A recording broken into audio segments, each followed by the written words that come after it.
Hi, how's it going? Welcome back to Just Here to Chat. I'm Tara, and today I want to talk a little bit about the challenges that may arise when you're healing within unhealthy relationship dynamics, whether that be family, work related, friendship related. Talk a little bit about some of the flags, maybe some action steps, and how to manage yourself throughout throughout that process. So if you're interested, please stick around. Talk to you soon.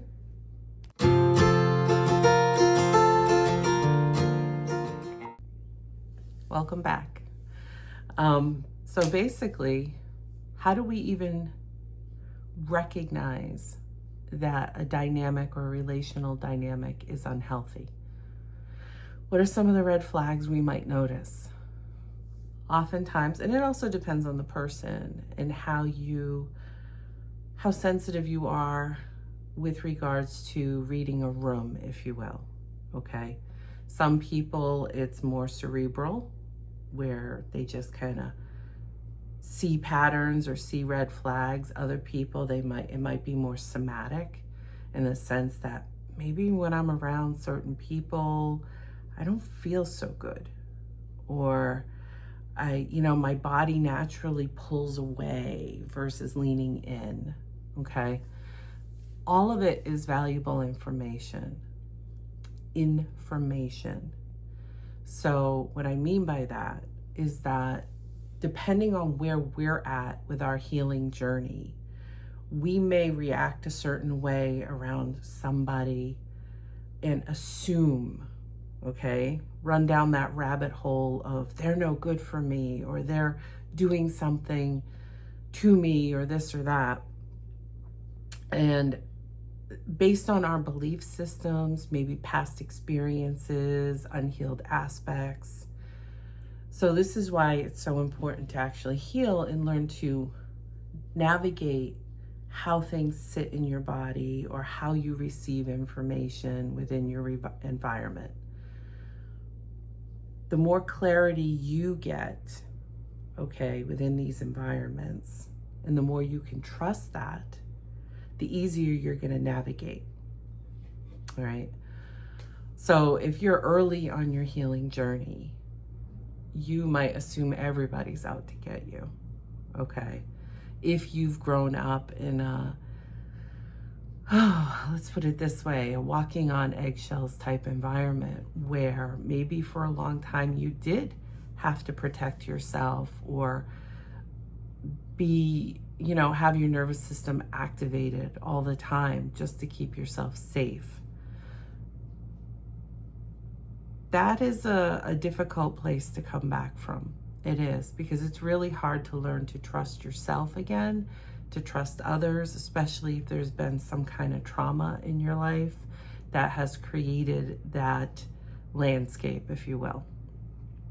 So sometimes, we can see this in unhealthy families. Okay. Now, you show me a person, I'm going to show you at least 3 problems. Nobody is out here being perfect, including yours truly. Okay. And I've had to learn these things too, and I'm still learning some of them. When fight or flight is activated for so many years and your nervous system is imbalanced, our brain likes consistency. So sometimes, even when something is more of a healthy dynamic, your brain might question if you're cerebral. Your body might pull back even when it has the urge to lean in, okay? So this is what I'm talking about there. I'm not telling people they shouldn't trust themselves, because not everybody here is starting from the same place, okay? So always be mindful of that. This is information that on one hand applies to everybody, but it's going to apply differently depending on where you're starting from. Okay. If you grew up in a toxic family dynamic, all right, where everybody protected the abuser, okay, and that's usually how it turns out with regards to controls, okay, where it's like sometimes it's out of shame or a higher belief system where we have to look like a united crew, or, you know, family is blood before, you know, anything. And me even saying what I'm going to say right now, some people would feel attacked and trigger egos in the sense that, what do you mean family doesn't come before everything? Well, maybe it does for you. However, that whole blood is thicker than water, and I think I've mentioned this in the past, is derived from basically a longer quote it basically says, the blood of the covenant is thicker than the water of the womb, which essentially in a nutshell is saying that the relationships forged out of, if we really go back to when it was written, you know, the people you go into battle with, the people that will bleed for you and with you, okay, not just for you, but with you, your brethren, if you will, whether from a spiritual context, if you're looking through a religious lens or something like that, you know, like the Crusades, or if that makes sense, or battle and war, or even just in life, the people that are loyal to you, that are there for you in a healthy way, is more valuable than those that you're born into. Now, if you're lucky, they're one and the same. I don't even want to say lucky, but, you know, it's what we say, I guess. You know, I mean, but that's always lovely if you grow up in a nurturing family environment and everyone has each other's backs in a healthy way. Like, we're not doing any toxic stuff out here and trying to cover it up. It's more of a, I'll stand by you and help you recover or get through this, and you're not alone, and I'll help with meals, or I'll help with this or that. But we can see that go south pretty quick in a lot of family dynamics. So, in any case, when you're raised in it, it's really difficult when you're trying to heal to trust yourself, because that is the way of thinking that your brain has been conditioned from a very young age to think. That's the lens, that's the filter that everything gets thrown through, right? It's hard to break that because our brain likes consistency. And even if it's not necessarily good for us, the brain looks at it from a perspective of, this is what's familiar, this is what we do, therefore this is what's best. Even if it's maladaptive at this point, as far as behavioral patterns go. So with that being said, be patient with yourself through this process and be willing to sit with things. Be willing to learn, be curious, as I've said in the past, because we're never 100, right? 100%. That doesn't mean we're not functional. We can't be happy. We can't have or live or create our best life. Of course we can. We can. We don't have to put everything on hold because we're not perfect. That's a trap, if you will. That's a self-sabotage. I can't do this until it's perfect. Well, perfect by whose standards? Usually people that are looking for perfection are caring more about the opinions of others than they are about their own. Or the self-love, the self-worth is so low that no matter how many people come forward and say, that's great, you're still gonna second guess it. And that's okay, all right? The most important takeaway with that is just not to shame yourself more. Recognize and validate how it is that you got to this place without punishing yourself for it, okay? Or others for that matter. But that comes with healing. That comes with forgiveness. Forgiveness, again, does not equal approval. It also does not equal access to your life if you're not comfortable with that, right? Forgiveness is just letting go of toxicity, not holding the pain and identifying with it. It's recognizing it, seeing it for what it is, letting it go so that that person, place, thing no longer holds power over you. That's healing. And it's easier said than done, but absolutely possible. Okay? And it starts with a mindset, right? It starts with looking above and beyond what you're familiar with, being open to possibility. And not just assume that because it is the pattern you're familiar with, that it is right for you. Okay? And I say for you because there's a lot of things that one person might think is right, another person thinks is wrong. Again, those are just judgments. I'm not saying there aren't some inherent rights and wrongs, okay? Unless you are a psychopath by nature or so desensitized and disassociated from your own value system in your body and your emotional state that you have no pain at all when it comes to unaliving someone or something to that effect, okay? That's not because you're healed and you're comfortable with it. That's one of those inherent rights and wrongs. That's wrong against our own soul when life is taken. Let's put it that way. So does that mean we were wrong in defending ourselves or something to that effect? Not necessarily, and that's why there's different laws around that, okay? However, our soul feels wrong when that happens, regardless of the justification of it, which is why people oftentimes have to recover from that, recover from the shock to the system, recover from the after effect of what that brings into your world. Again, not a place to get stuck, but oftentimes people do.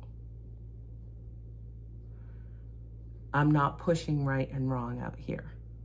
I'm just trying to help you understand that there's not many that are so definitive that we can overgeneralize them to every single human being. Emotions, belief systems are very subjective.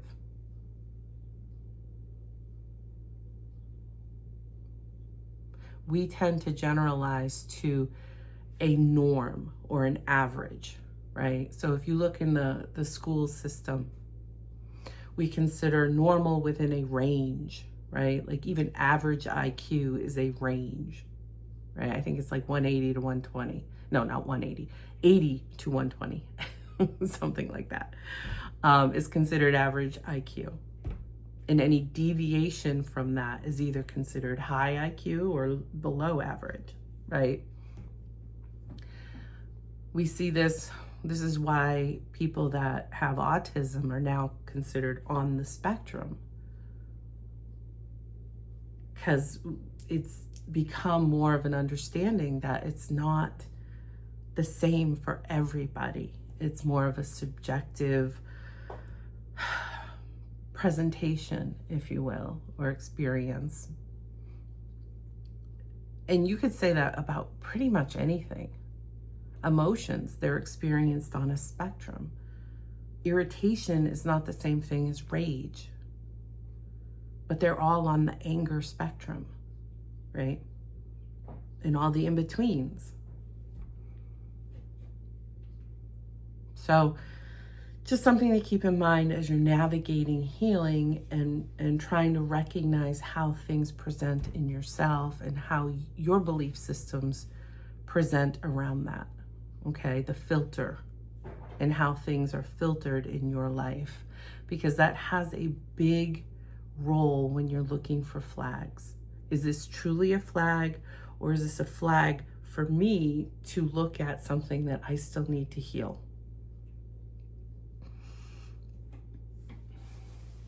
But typically, that instant before we start thinking and filtering gives us a lot of information about people, because our brain takes in a lot of things.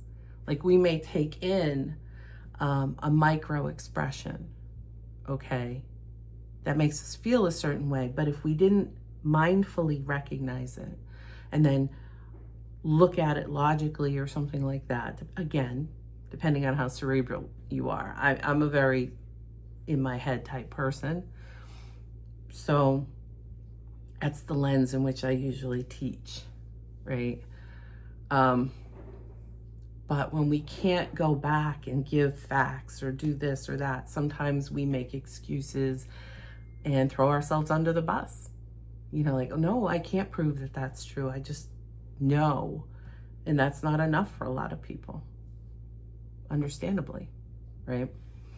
So sometimes our brains pick up on micro expressions, whether that's facial expressions, whether that's movements, posturing, things of that nature. And then it registers it. But if we don't have any information to kind of filter it through, oftentimes we'll dismiss it and say, no, I can get in the car. Or I can say yes because this is this person's role in my life. And therefore, why would they ever want to hurt me? Because maybe your value system is such that you would never do something like that to someone else. So it's hard to conceive that anyone would try and harm you in any capacity, emotionally, physically, you name it. So in any case, it's that immediate instant. And then it's gone, just like that. Sorry, quoting movies, just like that. So as we learn to trust how we receive that information, we're able to more effectively work with that and see it for what it is. And then pay attention to any flags that we may see afterwards. And as we heal any unhealed aspects, we can trust that information more because we've made those connections. We're seeing it with more clarity, and we're trusting our own intuition, our own observation, our own whatever you want to call it. Okay. So what we do with that is going to vary based on where we're at and in what dynamic we're navigating. But what I am going to say is when it comes to managing yourself, when we're uncertain, sometimes, actually most of the time, it's almost best to do nothing until you are more certain. Collect information. Collect more information, not only about whom you're dealing with, but also yourself. Because again, when you recognize that you're healing relational dynamics, a lot of that work is going to be within yourself and within what you view as a red flag or this, that, or whatever. All right. So much like the inherent rights and wrongs, there are certain things that will always be a red flag. Okay. If someone's trying to manipulate you in an obvious fashion, that can be a red flag for sure. If someone is overt in abuse, okay, always a red flag. If we don't feel safe with somebody, not because we haven't met them yet and we still have to vet them, okay? I'm talking like you've met this person, you spent time with them, and you don't feel safe. Always trust that. Always. Okay? Regardless of what someone might say. Because if someone is got something to gain of you putting yourself in that scenario and they're telling you you're overreacting, that also is a flag. Because healed people that care about you, even if they don't agree with you, would never force you to put yourself in what you perceive as an unsafe situation. If you don't feel safe, even if you are safe, they're not going to force you to put yourself in that. So I'll use a very benign situation. Or example, I should say. if I want to, and this totally isn't because I hate roller coasters, but if I want to go, I don't know, to an amusement park and I want to ride a roller coaster, but my friend is deathly afraid of roller coasters. As a true friend, am I going to force them? Am I going to try and shame them into riding the roller coaster with me? No. But people do. And that's not the worst offense that they could ever do in one's life. But pay attention to the patterns, because when people use emotional manipulation, they will tend to generalize that across different scenarios, to the point where sometimes we do feel unsafe. And this is where boundaries come in. As we evolve through our healing process, boundaries become very, very important. They do not have to be all or nothing. It does not have to be, you cannot be in my life because I recognize this. It doesn't have to be that dramatic. It really doesn't. However, with that being said, it really depends on the scenario, because that can make a big difference. So, in any case, managing self has a lot to do with emotion regulation skills, boundaries, okay, and how those may play out. Oftentimes, it comes down to just staying in your own lane, not over-explaining yourself, because when we feel the need to do that, that says something again about what we need to heal within ourselves with regards to self-worth, conditioning, you name it.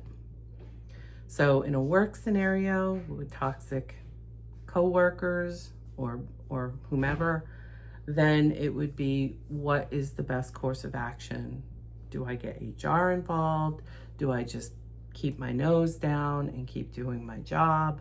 But ultimately, it certainly is not in playing along or trying to be liked by the toxic person. Okay?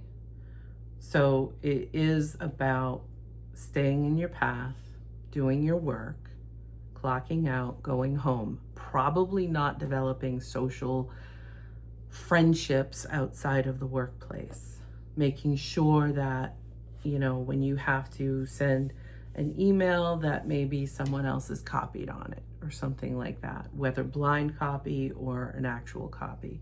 It really depends on the boundary that you're setting. Do I need eyes on this outside of my own so that it's verifiable? Or do I just need to know that other people see this? Or do I need it to be blatant so that person knows that there's eyes on this? Again, it's going to vary from situation to situation, scenario, right? Within friendship groups, similar, you know, but again, it's also, as we heal, it's redefining what these relationships mean to us. What is a friendship? What do I consider a friendship? It's kind of like at work. Not everyone's your friend. A lot of times people, you know, like when you have connections on Facebook, sometimes people don't even know who they're connected to on Facebook, but we refer to them as our friends. There's different levels of relationship dynamics. So being mindful of what you believe these different names mean to you, so that you are not confiding in someone that you consider like a friend is someone I can confide in, that I can go to for support. So I call this person my friend, but maybe they're not. Maybe they're just a colleague, and I treat them like a friend because this is the label I gave them, and therefore I'm setting myself up for failure because I overshared and then got stabbed in the back or something like that. Because this is why we got to be careful with labels, because labels aren't just about the word. It's about the belief system around what that word means to me. Okay. So be mindful of that. And then families, there's so many scenarios that can come up with that. But oftentimes the person that is healing any kind of a toxic dynamic is considered the black sheep, is considered the one who's the danger, because that person can rock this dynamic and bring it to its core, right? Or bring the tower down, if you will. Not because they're out there wishing ill will or trying to do anything, just staying in your lane and not getting involved in things and not being willing to be manipulated and calling out poor behavior and holding people accountable rocks the ship. It does. And oftentimes you will be painted as the villain and they will be painted as the victim, whomever the troublemaker is in the scenario, okay? And we all can be at one point or another in our lives. Nobody, again, is out here being perfect. It's just recognizing the energy, the emotion, the dynamic, and holding yourself accountable so that you do not fall into these pitfalls, if you will. Like gossip, talking about people.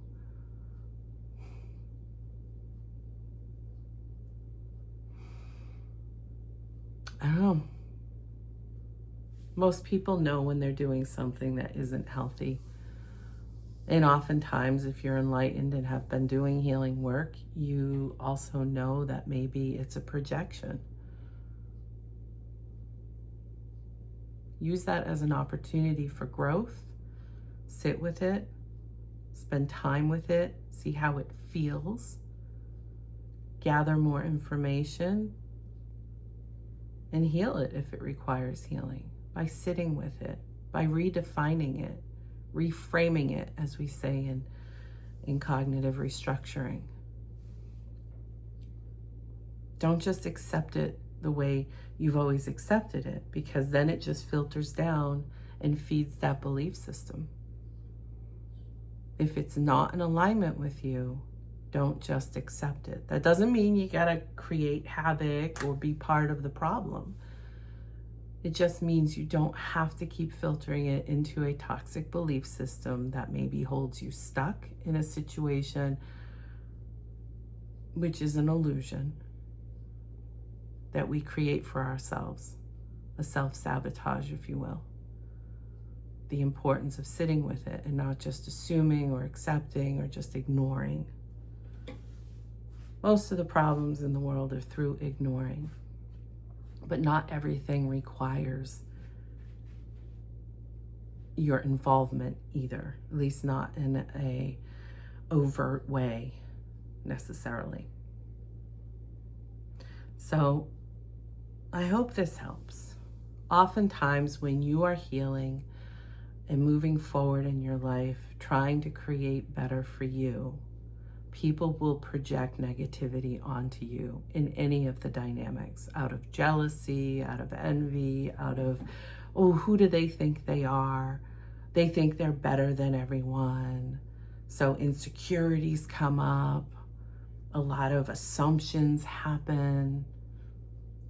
A healthy way of dealing with that, if that relationship is important to you and part of your life, is to sit down and communicate. Ask the source. If you hear negative information about somebody that matters to you, don't just hold that. That's holding toxicity. If someone gossips or projects onto someone and they're trying to gather a group around that or try and convince you of something about somebody, if that person matters to you, then have a conversation with the person. But oftentimes that whole idea of loyalty keeps people from ever having mature conversations. Because, well, if I then ask them, then it's going to out this person for their behavior. Well, that's accountability. If that person was willing to engage in a behavior that then put pressure on you, that made you feel uncomfortable because now you're holding a secret, then any backwash or whatever on them is karma. You receive what you put out into the universe. Not Not always tit for tat by any means, okay? But whatever energy you put out there, oftentimes it's going to come back to you in some shape or form. So be mindful of that. But if you're sitting with information that makes you uncomfortable and you need to get that off your chest, but somebody that you care about put that onto you, that somebody, you're only enabling that behavior in them, or enabling their belief system that they did blah, blah, blah, or whatever, and that it was okay. If you are really concerned about whether that's true or not, go to the source. And then trust your instincts as to how they respond, okay? But never assume anything about anyone just because somebody told you, regardless of the relationship. Because people are out here being people, and none of us are perfect. So when I tell somebody something, I usually do the caveat of they already know because I already had this conversation with them, and I'm just relaying information versus getting all hyperbolic and gossipy and feeding on it, and it's like its own demon, if you will. So be mindful of that. I often say I won't say anything about anyone that I wouldn't say to them. But depending on the circles, I will not say it unless I have said it to them.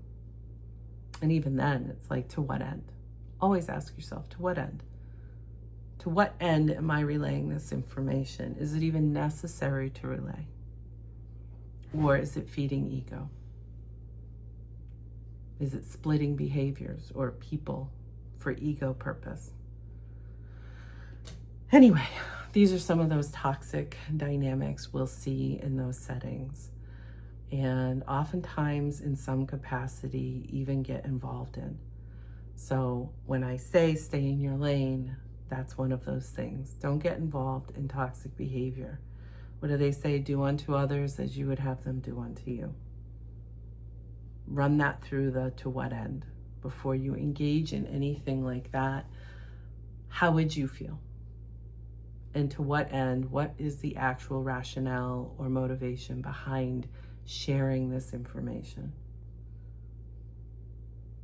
If that's even the case, okay? And then ask yourself that about someone else. If they're sharing the information with you, or they're saying this or that, to what end?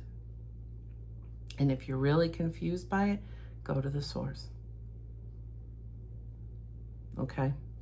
But ultimately, use your emotion regulation skills, ground yourself. And when you feel the need to get involved in things that aren't in alignment with your value system necessarily, sit with how that feels in your body. Sit with how that, what are the belief systems fueling that? To what end? And when you can reframe that, reshape it for yourself, that's what some will call transmutation. That's evolution, if you will. That's how we heal and grow and move forward. Okay? Very vague, but this is a long video, so I'm going to leave it there. If you have any questions, feedback, whatever, feel free. Okay? And I'll talk to you soon. And